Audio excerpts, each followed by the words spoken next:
Сайн байцгаана уу? Саруул ухаанд номонд урлагсад монголчуудаа. За мэдээч манай хамтрагч Mono English Bookstore байгаа. Mono English Bookstore-оос бас энэ нэгэн гоё сонирхолтой номыг авсан байгаа. Nexus Yuval Noah Harari. Yuval Noah Harari бол одоо хүн төрөлхтний товч түүхийг бичсэн Sapiens, ирээдүйн товч түүх буюу ирээдүг рүүгээ харсан Homo Deus-ийг бичсэн, 21-р зууны 21 сургамжийг бичсэн зохиолч, орчин цагийн хамгийн одоо эрэлттэй, хамгийн мундаг зохиолч тийм бол нэг Yuval Noah Harari Nexus-ийн талаар ярьсан байгаа. Nexus-ыг уншсны дараа зүгээр л үнэхээр бас нэгийг бодогдуулж, хоёрыг тунгааж, гурвыг алмаартал нь нэлээд бодсон байгаа даа. За энэ бол ямар учиртай ном бэ гэхээр зэрэг 100 мянган жилийн турш хүн төрөлхтөн хүч, эрх мэдээллийг олж авах гэж л ер нь хичээсэн байгаа.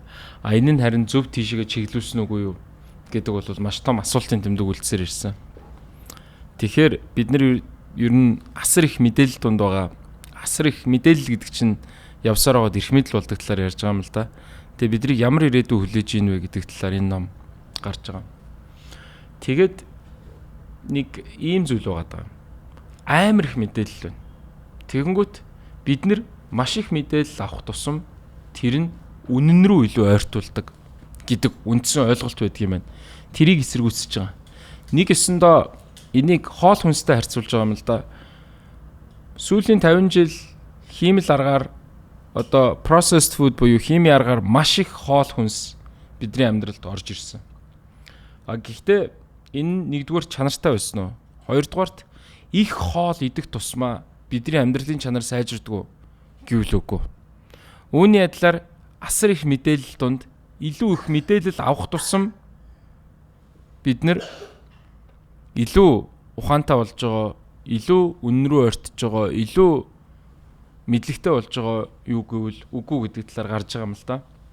Нэг өсөндөө энэ их мэдээллийн дайет барих хэрэгтэй байна гэдэг талаар ярьж байгаа. Юу болмоор яг л бид нар хоолыг зөв зохистой хэрэглэдэг шиг асар их мэдээлэл байхын хэрээр асар их хэрэггүй, junk, hog хүнд ямар ч хэрэггүй ийм зүйлс байдаг. За энэний талаар бол ярьж байгаа. За тэгээд бүр их гоё хамгийн эхнээсээ мэдээлэл гэдэг зүйл яг юу юм бэ? Үнэн рүү ингээд авчирж байгаа гэвэл үнэн гэж яг юу юм бэ? Амарчин гэдэг сайн хүн, эсвэл амарчин гэдэг муу хүн гэхэд энэ яг үнэн юм уу? Энэ үнэн үү гэдэг өөрөө өөрөөсгөл ойлголт талаар ярьж байгаа. За тэгээ хамгийн сонирхолтой нь энэ номны cover дээр байгаа тагтаа байгаа. За энэ ямар учиртай вэ гэхээр зэрэг Дэлхийн 1-р дайны үед Францын хойд хэсгийг германчуудаас чөлөөлөх гээд Америкийн цэрэг арим байлдаж исэн юм байна. Америкийн цэрэг арим эрд байлдаж явах үед 500 гаруй цэрэг ерөнхийдөө бол одоо trapped буюу одоо ингээд нэгэсэндээ занганд орчоод гарч чадахгүй. За тэгээд өөрсдийнхөө үндсэн бааз руу сигнал өгөх гээд тэгсэн гарч чаддгүй цаашаага дохио мессеж явуулж чадахгүй маш хүнд цаг үед бүр аргаа ядаад тухайн цаг үеийн генерал нэгэн тагтааны баруун хөлөнд мессеж зурвас явуулаад нисгэсэн юм байна. Яагаад гэвэл зэрэг өөрийнх нь Америкийн нэгдсэн улсын бааз буруу тодорхойлоод өөрсдийнхөө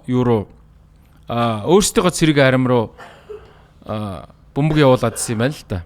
Өөрсдийнхөө цэрэг арим руу бөмбөг явуулаад байсан учраас аргаа ядаад тагтааны баруун хөлөнд ингэж зурвас явуулсан. Share Army гэдэг тагтаа байсан.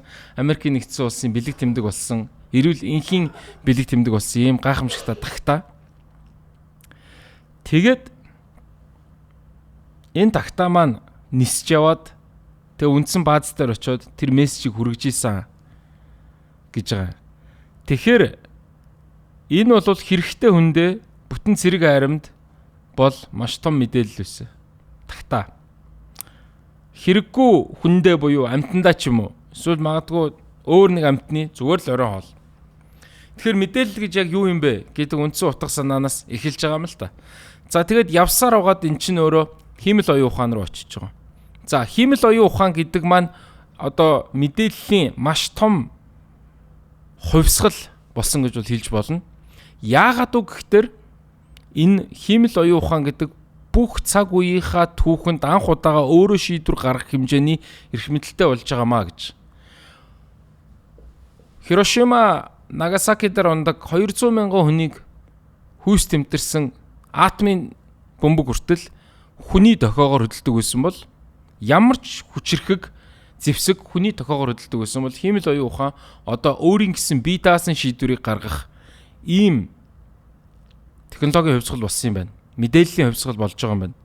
Нэг өсөндөө ёс зүйн асуудал гарч ирнэ гэсэн үг юм чи. Хэрвээ хиймэл оюун ухаан алгоритмгүйгээд AI-аар хин нэгнийг хэсэг бүлэг хүмүүсийг устгах шийдвэрийг гаргах юм бол энэ дээр хэн хариуцлага хүлээх вэ? Ямар хорвоо ертөнц сүлээж байгаа вэ гэж. За зөвхөн өөрөө жолооддаг машин бай гэж бодъё. Өөрөө жолооддаг машин хамгийн байж болох зөв шийдвэрийг гаргах ёстой. Гэтэл зам дээр явж байгаа хүн, машин дотор байгаа хүн хоёрын аль нэгийнх нь амийг аврах шийдвэрийг гаргахаар бол хиймэл оюун ухаан алийг нь гаргах юм. Гаргасны дараа хэн хариуцлага хүлээх юм? Хэрхэн гаргах юм? Гэх мэтчлэн ёс зүйн асуудлууд их гарч ирж байгаамаа.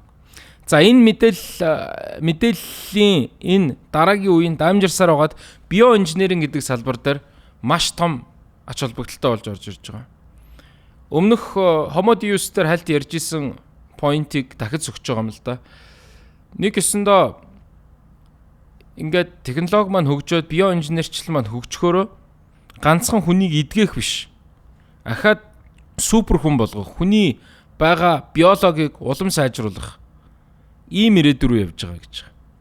За нэг өсөндөө технологи маань хиймэл оюун ухаан маань хөгжөөд ирэхээр эрүүл мэнд, бие махбод, оюун санаа талаасаа мөнгөтэй хүмүүст улам их үйлчилж, нэг өсөндөө баян ядуугийн ялгаа одоо бие махбод дээр харагдах байдал дээр ген, биолог талаасаа том ялгаа үүсэх юм байна л да. Юу бол Нова Хараригийн хэлж байгаагаар. Нэгсэндээ баян хүмүүс бол хүүхдээ Стивен Хокинг шиг ухаантай, Леброн Джеймс шиг атлетик ч юм уу болгох боломж бүрднэ гэж. Энэ нь өөрөө маш том ёс зүйн асуудлыг бас дагуулнаа. За ингээд ер нь физик талаасаа, биоинженерчил талаасаа, мэдээлэл технологи талаасаа бид өөрийн түүхэндээ анх удаага бид өөрсдөө технологиг захирч чадхаа болж магадгүй ийм эрен үе ирэх тийм ач холбогдолтой байгаа юм. За ингээд бид нэр одоо энийг сонсоод ахаар айхтар сүртэй холын юм яриад байгаа юм шиг боловч бидний өнөөгийн амьдралд ч гэсэндээ бид нар одоо мэдээллийг шүүж аль нь фейк ньюс тийм ээ хуурамч мэдээлэл нь аль нь зөв байна. Энийг боловсруулж сурахгүй бол энэ асар их мэдээллийн 90-100-д энэ их мэдээлэл дунд маш их төөрөгдөх хэрэгсэл байгаа. Ялангуяа сонгуулаар ч гэсэн. Сонгуулаар бол хамгийн том юм.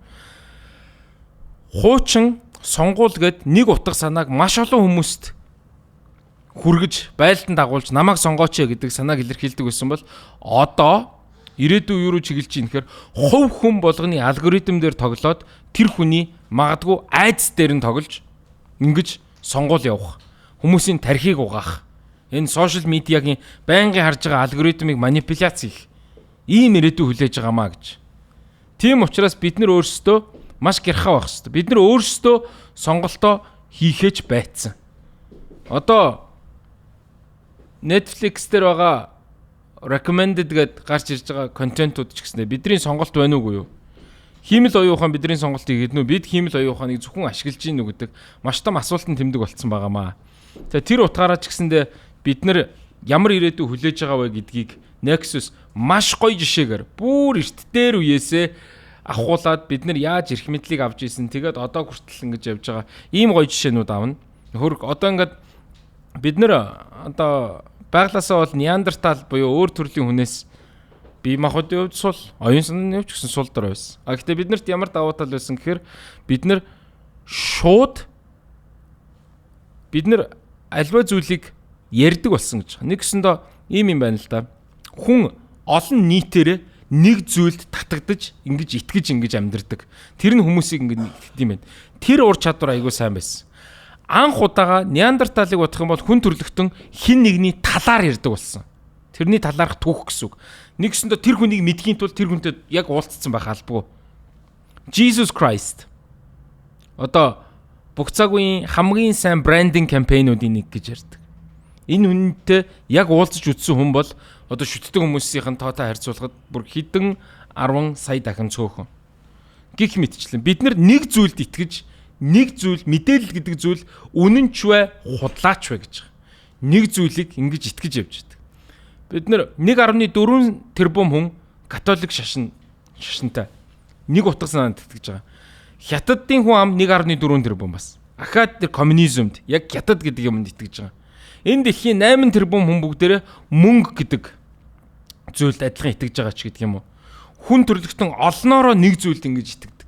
Энэ нь эрх мэдлийг өгдөг. А гэхдээ энэ нь бас сайн уу муу юу гэдэг бас эргэлзээд. Техник технологийн хамгийн өндөр хөгжилтэй байсан Герман улс хүртэл бөөнөрөө нийлж хагаад фашизмд итгүүлсэн. Еврейчүүдийг алж чадах нь зүгөөд итгүүлсэн байсан. Гэх мэтчлэн. За тийм учраас бид эрх мэдлийг бол ингэж авд юм байна. Одоо бол датагаар бол ингэж ер нь хамгийн одоо их дататай хувь хүн, улс орон бол хамгийн их эрх мэдэлтэй байна гэдэг талаар гарч байгаа. Тэгэхээр бидний одоо тулгамдж байгаа асуудал болон ирээдүйтэй холбоотой асуудал хиймэл оюун ухаан бидний амьдралд хэрхэн нөлөөлөх үү гэдэгтээ энэ бол зайлшгүй холбоотой. Тэгэд авж байгаа жишээнүүд нь маш гоё. Ювал Нова Харари бол арай дэндүү химийг мэддэг. Маш гоё энгийн үгээр ч гэсэндээ ийм маш нарийн түүхүүдийг ингэж ярьдаг. Ийм гоё сонирхолтой ном байлаа. Mono English Bookstore-оос Nexus-ыг бас авч унших юм бол аль ч чаптараас нь уншсан их сонирхолтой санал болгож байна. Thank you guys.